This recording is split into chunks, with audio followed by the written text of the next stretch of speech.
Unions could soon be granted Big Brother-like powers to access any business's digital work systems.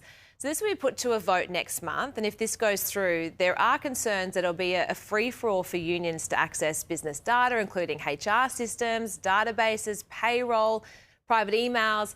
Gemma, you're a business owner. Surely this is just a disaster waiting to happen. Well, I can't see on what grounds it would be legal.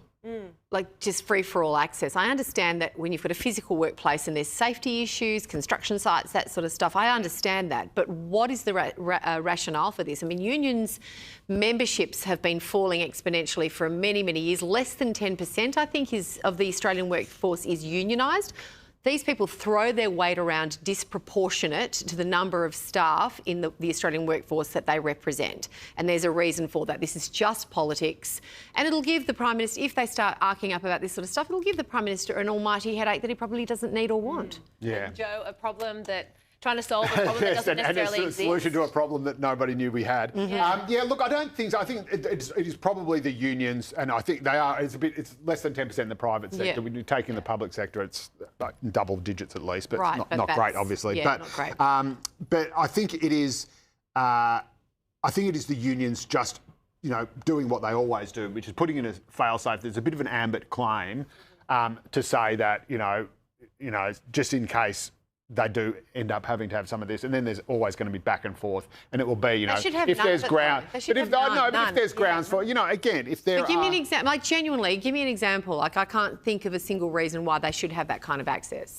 I think, well, say for example, you've got structural problem. Look, say a good one is Amazon, right? So say, for example, you've got Amazon, which I use all the time, so I'm as big a hypocrite as everyone else, but which is basically treating its employees like robots and saying, no, you have to go faster.